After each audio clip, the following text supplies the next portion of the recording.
TGT PGT practice set के आज के अंक में आप सभी लोगों का स्वागत है। आज का पहला क्वेश्चन है, नामकरण की द्विनाम पद्धति प्रतिपादित की थी। चार ऑप्शन आपके सामने दिए गए हैं, सोचिए और बताइए।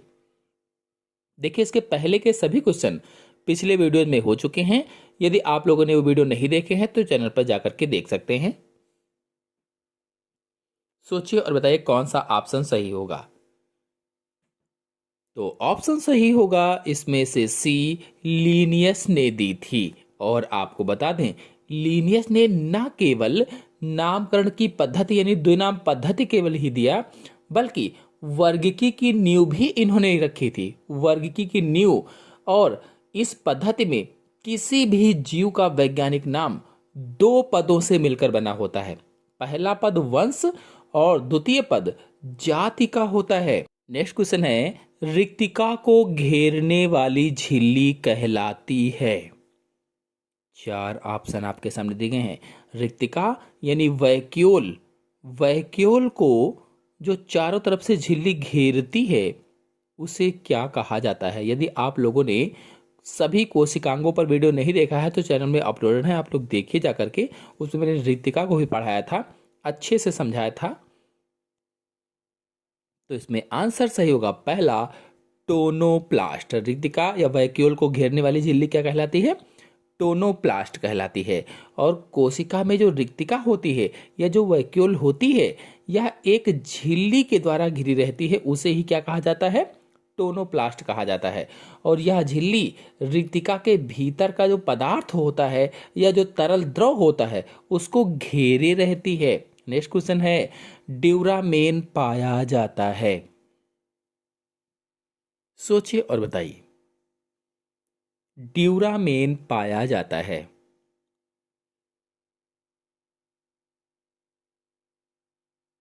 तो आंसर सही होगा इसमें से पहला, द्वितीयक काष्ठ के भीतरी भाग में ड्यूरामेन पाया जाता है। नेक्स्ट क्वेश्चन है, प्रकाश रासायनिक धुंध में सदैव उपस्थित होती है।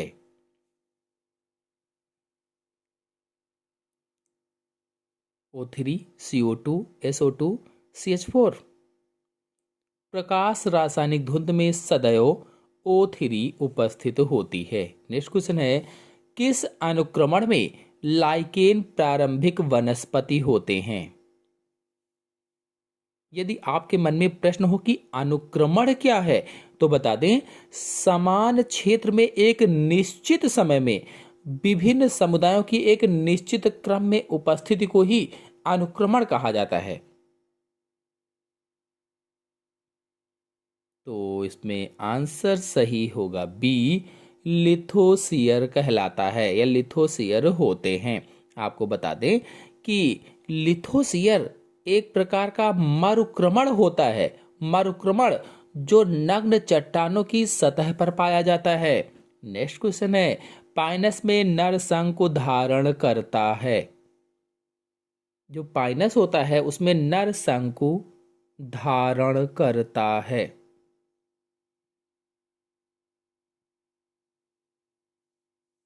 तो आंसर सही होगा इसमें से सी, लघु बीजाणु पर्ण यानी माइक्रोस्पोरोफिल धारण करता है। बता दें कि पाइनस के प्रत्येक नर शंकु में मेल कोन में एक लंबा अक्ष होता है जिस पर बड़ी संख्या में लघु बीजाणु पर्ण या माइक्रोस्पोरोफिल सर्पिल रूप में व्यवस्थित होते हैं या सर्पिलाकार लगे होते हैं। नेक्स्ट क्वेश्चन है, निम्नलिखित में से कौन अनावृत बीजियों का लक्षण नहीं है? अनावृत बीजी यानी जिम्नोस्पर्म का लक्षण कौन सा नहीं है? अनावृत बीजी अथवा जिम्नोस्पर्म ऐसे पौधे जिनमें नग्न बीज पाए जाते हैं, इसलिए इसको अनावृत बीजी कहा जाता है, यानी कि नग्न बीज। तो इसमें आंसर सही होगा डी, वाहिकाओं युक्त जाइलम। वाहिकाओं युक्त जाइलम। नेक्स्ट क्वेश्चन है, दो विभिन्न आवासीय सीमाओं के संक्रमण क्षेत्र में जैव विविधता की उपस्थिति कहलाती है।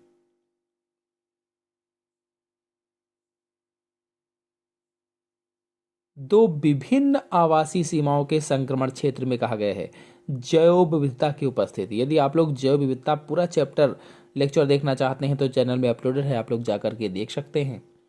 तो दो भिन्न आवासीय क्षेत्रों की सीमाओं के संक्रमण क्षेत्र में जैव विविधता की उपस्थिति एज इफेक्ट कहलाती है। एज इफेक्ट यानी कि बी वाला ऑप्शन सही होगा। नेक्स्ट क्वेश्चन है, एक पोषी स्तर से दूसरे पोषी स्तर तक स्थानांतरित ऊर्जा की मात्रा होती है।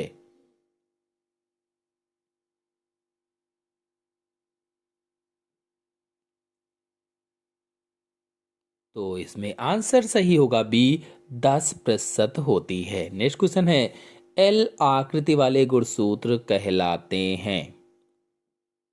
एल आकृति वाले गुणसूत्र क्या कहलाते हैं?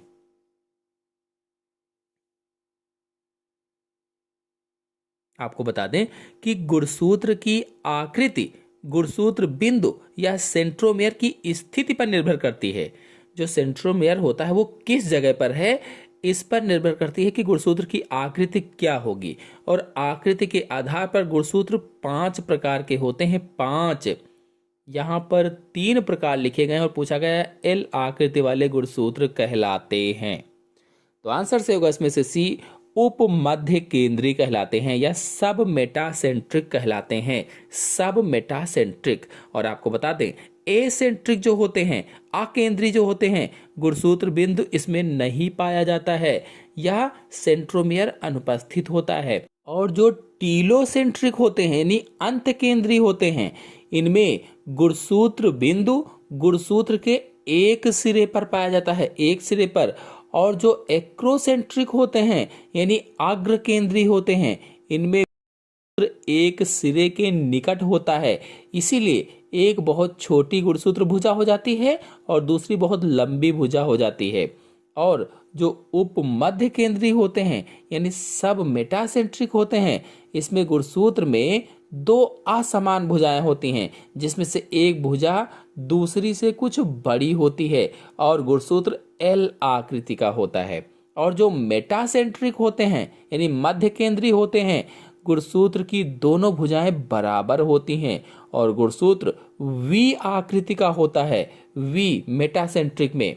यदि आप लोग सभी गुणसूत्रों के बारे में यानी कितने प्रकार के होते हैं, वो कैसे दिखते हैं, क्या क्या उनकी संरचना है, जानना चाहते हैं तो चैनल में गुणसूत्रों का प्रकार वाला वीडियो आप देखिए, समझ में आ जाएगा। नेक्स्ट क्वेश्चन है, जातियों का जैव सिद्धांत मुख्यतया निम्नलिखित पर आधारित है। जैव सिद्धांत निम्नलिखित पर आधारित है।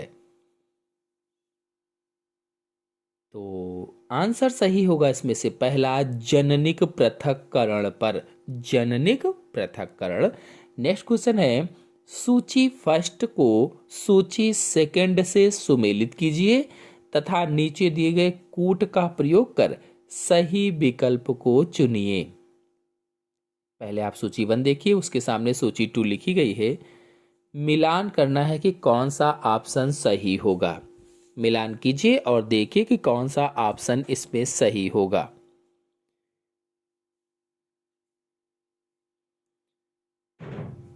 तो देखिए इसमें ऑप्शन सही होगा पहला 3 फर्स्ट 4 2 वाला। कहने का मतलब यह है कि आपस में जुड़े स्त्री केसर या आपस में जुड़े अंडप युक्तांडपी होंगे, युक्तांडपी।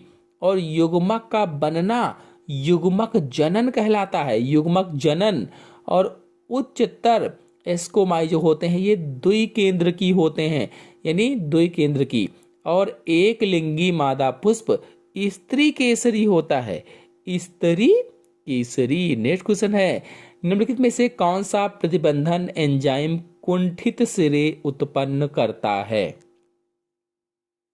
ऐसा कौन सा प्रतिबंधन एंजाइम है जो कुंठित सिरे उत्पन्न करता है। आपको बता दें कि इसमें ऑप्शन सही होगा सी, ई-कोर आर-वी। यानी ई-कोर आर-वी जो है ये प्रतिबंधित एंडोन्यूक्लियस टाइप सेकंड को ई कोलाई के स्ट्रेन से अलग किया जाता है और यह कुंद छोर पर बनता है, कुंद यानी ब्लंट। और यह एंजाइम 6 क्षार डीएनए क्रम के विलोम पद पर पाया जाता है जो लंबवत रेखा पर काटता है। नेक्स्ट क्वेश्चन है, जल हायसिंथ और जल कुमुदनी में परागण किसके द्वारा होता है? यानी पॉलिनेशन किसके द्वारा होता है? चमगादड़, जल, कीट पतंगा, पक्षी।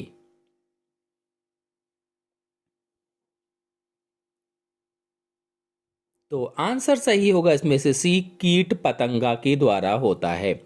नेक्स्ट क्वेश्चन है, वर्ष 1990 में एडिनोसिन डी एमिनेज यानी एडीए की कमी से पीड़ित 4 वर्ष की बालिका को निम्नलिखित में से कौन सी चिकित्सा दी गई थी? यदि आप लोग इस बीमारी के बारे में पूरी जानकारी चाहते हैं तो चैनल में वीडियो अपलोडेड है, आप लोग जाकर के देख सकते हैं। और जीन चिकित्सा इसका आंसर सही होगा। जीन चिकित्सा पर भी वीडियो अपलोडेड है, आप लोग जाकर के अच्छी तरह से देख सकते हैं, समझ सकते हैं। फिलहाल आपको बता दें कि सबसे पहले चिकित्सीय जीन चिकित्सा सन 1990 में एक 4 साल की बच्ची पर किया गया था और यह बच्ची एडीए की कमी का रोग से ग्रसित थी, यानी कि एडिनोसिन डीएमिनेज की कमी थी इसके में, जिसके कारण ये रोगी हो गई थी। नेक्स्ट क्वेश्चन है, टेलर ने किस जीव पर गुणसूत्र प्रतिकृतियन की अर्धसंरक्षी विधि को प्रमाणित करने के लिए प्रयोग किया? 4 ऑप्शन आपके सामने दिए गए हैं, सोचिए और बताइए कि कौन सा ऑप्शन सही होगा। तो ऑप्शन सही होगा इसमें से सी, बिसिया फैबा। बिसिया फैबा क्या है? तो एक पादप है, एक पौधा होता है। नेक्स्ट क्वेश्चन है, नॉर्मन मेयर्स द्वारा अब तक विश्व में कितने जैव विविधता वाले हॉटस्पॉट पहचाने गए हैं? सोचिए और बताइए कि कौन सा ऑप्शन इसमें सही होगा। हॉट स्पॉट पर वीडियो देखने के लिए मेरे चैनल से आप जाकर के देख सकते हैं, फुल वीडियो अपलोडेड है, चित्र सहित समझाया है मैंने। तो इसमें आंसर सही होगा डी वाला 34 हॉटस्पॉट। नेक्स्ट क्वेश्चन है, उस क्रियाविधि को जिसके कारण एक जीन एक संलग्नता समूह से दूसरे संलग्नता समूह में चला जाता है को क्या कहा जाता है? सोचिए और बताइए। 4 ऑप्शन आपके सामने दिए गए हैं। यदि आप लोग संलग्नता पर वीडियो देखना चाहते हैं तो चैनल में अपलोडेड है, जाकर के देख सकते हैं। फिलहाल इसमें आंसर सही होगा डी, स्थानांतरण।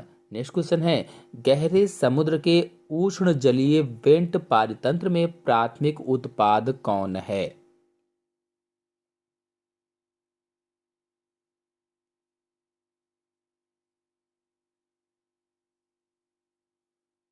तो आंसर सही होगा इसमें से सी, रसायन संश्लेषण जीवाणु। और बता दें कि गहरे समुद्र में हाइड्रोथर्मल वेंट पारितंत्र के प्राथमिक उत्पाद आर्कीबैक्टीरिया हैं, आर्कीबैक्टीरिया। और ये जीवाणु रसायन संश्लेषी होते हैं और H2S या NO2 आदि अकार्बनिक पदार्थों का विघटन करने से प्राप्त ऊर्जा से शर्करा का विश्लेषण करते हैं। नेक्स्ट क्वेश्चन पर आते हैं, निम्नलिखित में से कौन संरचनात्मक जीन के समान है? संरचनात्मक जीन के समान कहा गया है।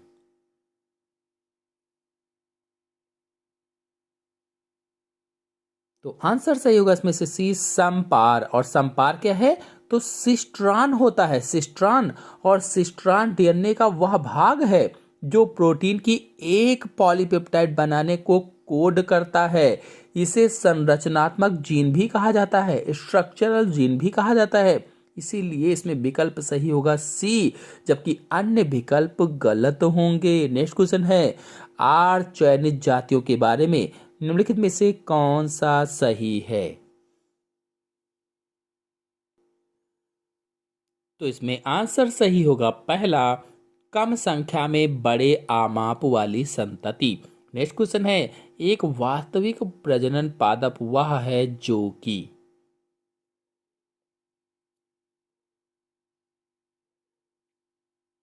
सोचिए और बताइए कौन सा ऑप्शन सही होगा।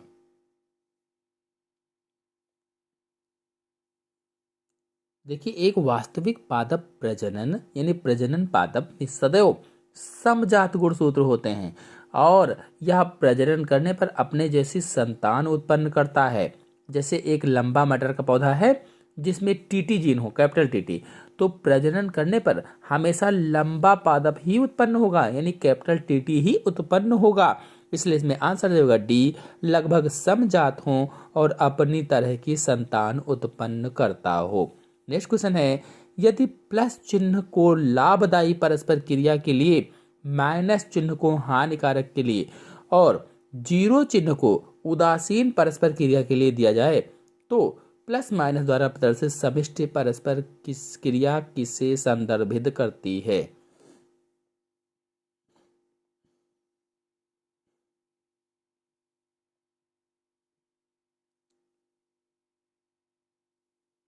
तो आंसर सही होगा इसमें से पहला, परजीविता। परजीविता एक ऋणात्मक अंतःक्रिया है जिसमें परजीवी पोषक यानी होस्ट के शरीर से आहार मतलब भोजन और आवास यानी शरण प्राप्त करता है और पोषक को हानि पहुंचाकर उसमें रोग भी उत्पन्न करता है। इसलिए प्लस माइनस में प्रदर्शित समष्टि का परस्पर क्रिया परजीविता ही होगी। आशा है आप सभी लोगों को सभी क्वेश्चन अच्छे से समझ में आ गए होंगे। आ गए हों तो वीडियो को लाइक और शेयर कीजिए। चैनल पर नए हैं तो चैनल को सब्सक्राइब कर लीजिए। धन्यवाद।